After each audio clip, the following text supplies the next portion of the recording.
A necessary evil, not a dragon for you to slay. A dragon slayer. Is that what you think of me? No. It's what you think of yourself. Na sziasztok! A mai videóban egy Batchet csatát fogok bemutatni a számotokra, azonban ez nem egy szokványos Batchet csata lesz majd. Ugyanis az ellenfél soraiban ott van a legendás, a csodálatos Quick Fingers, azaz ismertebb nevén Quick Baby. Azt kell róla tudni, így első körben, hogy szerintem ő a legnépszerűbb World of Tanks játékos, streamer, youtuber. És eddig több ezer, több tízezer csata alatt egyszer sem sikerült összefutnom vele, így random csatában. Azonban most először végre valahára lehetőségem nyílik megmérkőzni vele.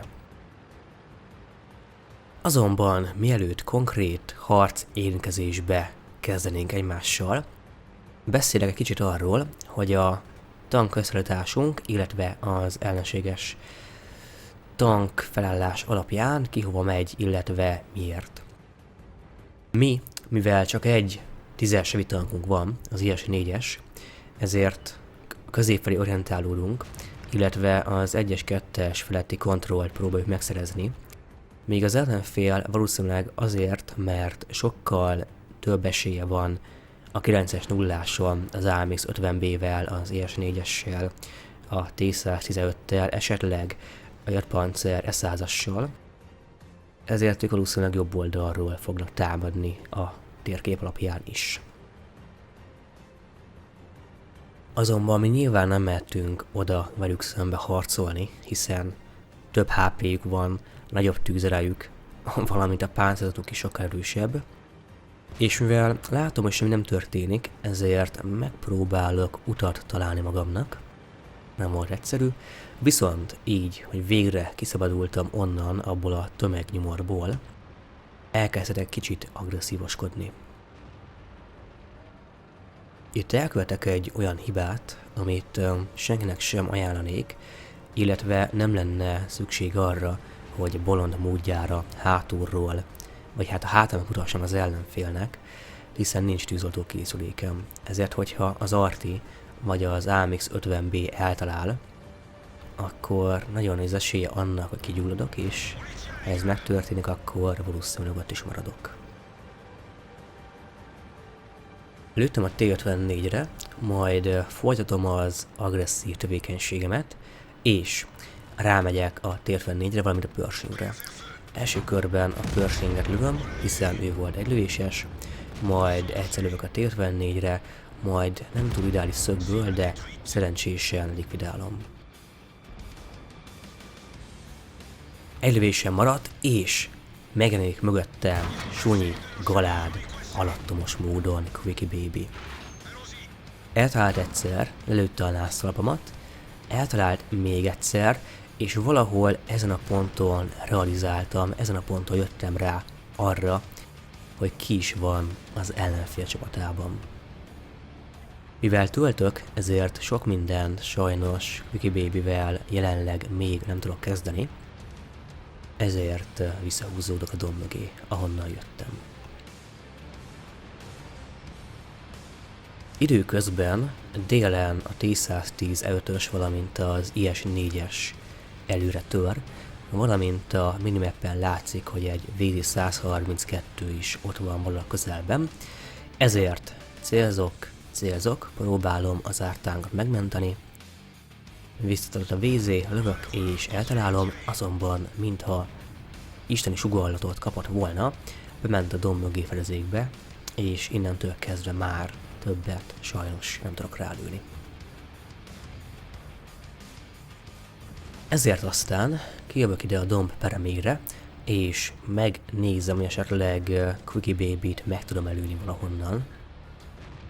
De mivel jön a 1390 és sokkal ideálisabb célpont, sokkal egyszerűbb is megsebezni, ezért a Quick Baby helyett a 13-ra lőttem. Majd meglátom, hogy csak 381 HP-n van, és egy bravúros manőverrel szerencsére megölöm. Az utolsó lövésemet 13-ra már elmisszeltem, és még mindig oda kell figyelni arra, hogy mit csinálok, hiszen az ellenfél egyenlőre vezet, bár egyenlőre még nekünk van több 10-es tankunk. Körülbelül 10 másodperc lehet hátra töltésemből, és mivel sok mindent nem tudok csinálni, azon kívül elmegyek TD-t vadászni, vagy visszaállok heavyket lőni, ezért egész egyszerűen rájövök arra, hogy sokkal jobban járok akkor, hogyha a hátunkból kiszedem a tankokat, ezáltal az ellenség lehetőségeit limitálom, és így nem tudnak harapófogóba szorítani bennünket. A T-110 E5-ösnek a erősített páncélzata sokkal jobb szemből, mint bármelyik másik 10-es heavy tanké, a Maust esetleg az IS-4-es leszámítva, viszont abban a szögből el tudtam találni, majd 2 kapáslövéssel, nem is túlzottan pontos vagy célozott lövésekkel, de a VZ-132-est is kiszedem az ellenfél soraiból. Úgymond szerencsés vagyok, hiszen már 5 tankot hiszedtem az ellenséges csapatból, és még 4 tank életben van, valamint a minimappen látszódik, hogy itt a közelben a házaknál tűnt el a T-34-es, ezért a bokrok mögül megpróbálom felderíteni, hát ha itt van a közelben még mindig. Fel is villan, lövök, azonban pont a torony felett elmegy, lövök másodszor, és mivel forog, ezért a tracket lövöm, majd még egyszer a lánctalpat, és 363 HP-ról már lehetetlen túlélje a lövésemet. Közben megölték az M40 per M43-ast is, az ellenfélnek pedig már csak a Erdpanzer S100-as, valamint a Jattiger van életben, ami lehetőséget biztosít 7, esetleg, ha szerencsém van, akkor 8 frag megszerzésére is. Az elsődleges célpontom nyilvánvalóan a Jattiger, hiszen a Jattiger van közelebb hozzám, de, ha szerencsém van és életben marad, akkor talán még a Erdpanzer S100-assal is elbánhatok. Viszont észreveszem, hogy a Jattiger pont háttalál, lövök, de sajnos csak a földet találom el, majd a második lövéssel 394 HP-ról szedem ki, ezzel megszerezve a 7. fraget, amiből ugye 1, és ez számít igazán, Quickie Baby. Bár ez a csata azon kívül, hogy Quickie Baby is benne volt, szerintem nem volt különlegesebben különleges.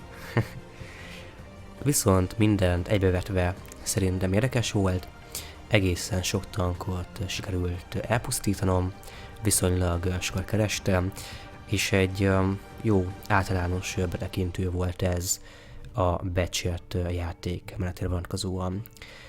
A spéci adatokat majd úgy is látjátok, viszont én szerintem búcsúznék is, szóval a Chef TV-t láttátok és hallottátok, én Mr. Chef voltam, jövő héten pedig újra találkozunk, sziasztok!